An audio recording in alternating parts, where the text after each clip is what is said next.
everyone knows that the only way is the victory.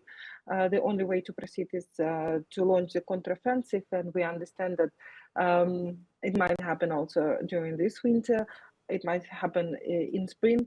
It's been the toughest year for Ukraine, but Ukraine is brave because there is no other choice to be brave. Kateryna, you were one of the first journalists in Kherson, I know, after it was liberated from Russian occupation during the war. How does the situation in Kherson compare now with what you saw after it had just been liberated? It's actually hard. I was speaking yesterday with with the family I stayed with on the first day about the situation.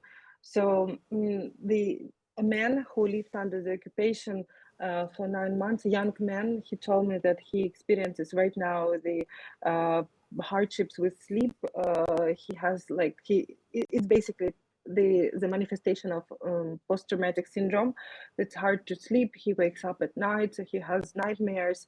As for his family, so majority of his family stays in Kherson, and despite this risk of being killed, because you know that Russia is plummeting the city enormously right now, they are staying, and it adds more anxiety to him. So you've seen probably the videos of people fleeing the city, but these are mostly young families, right? So families with kids, especially after these reports of shelling of the maternity house. So people, with regards to mood, people are happy to be liberated, but it's obviously mentally it's very hard for them to be under the shell, and so they keep staying in Kherson because they are saying that we lived through the occupation, so we will prevail right now. That's their stance on the situation. Yeah. But of course it's risky. Or the refugees should be kept within the Ukrainian community. So he doesn't imply that they will stay in Europe after the end of the war. So that they should be kept in the framework of the Ukrainian society. And this is a job of the Ukrainian embassies in Europe to do this job. But the challenges are understandable. Everyone knows that the only way is the victory. The only way to proceed is to launch the counteroffensive, and we understand that it might happen also during this winter. It might happen in spring. It's been the toughest year for Ukraine, but Ukraine is brave because there is no other choice to be brave, right? Yeah. And what did he speak of in terms of the intentions of Ukraine to become a member of NATO? They're a European Union candidate, of course. They've been granted that status. But looking ahead on foreign policy, what did he have to say? It all depends on not on Ukraine. Ukraine is ready mentally. Ukraine is ready socially. It's not up to Ukraine to decide, right? But Ukraine, all of course, showed all the willingness and desire to do so.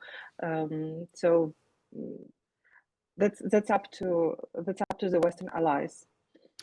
And I gather that air raid sirens have been sounding where you are in Kyiv and also in Kherson. Just give us the situation at the moment in the capital, first of all.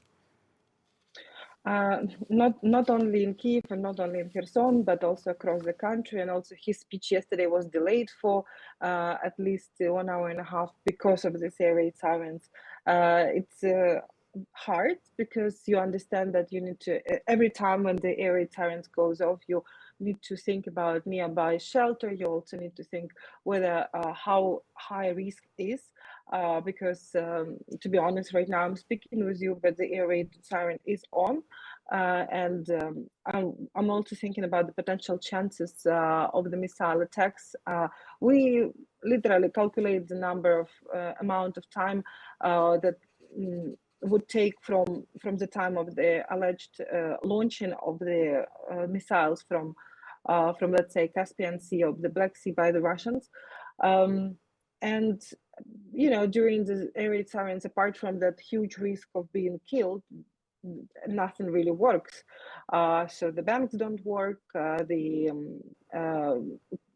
buses, the public transport doesn't work. So it's really affect enormously life of people in the country. More than 400 people I know have left Kherson as refugees since Christmas Day. The Ukrainian government's been putting on special evacuation trains for them. For yourself as a journalist, Kateryna, when you think about the new year ahead, of course, 2023 is just around the corner. What thoughts are you having? Do you steal any thoughts of a life without war, or is that not possible for you and many of your fellow citizens at the moment, that you've got to take it small bites of time, time by time, rather than think about the bigger picture of what might happen next year?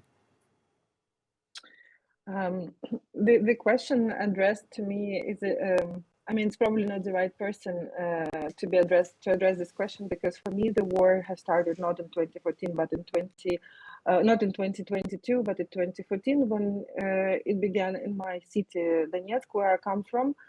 So in a way, the war has been always in my under my skin for the past 9 years, because this feeling of anxiety and worries for your family that been living on the other side has been constantly present.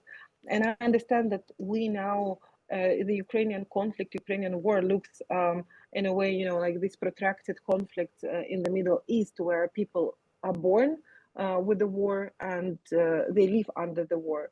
And they try to live within these circumstances. But without hope, a human being would not be able to live and sustain himself. So of course, I hope, because the war is also mentally draining. It's enormous stress. So I sometimes think that just in 1 month of my life, of my reporting, I live a year, because Yeah, it's so full of different situations and events, and it's really mentally and energy draining. yeah.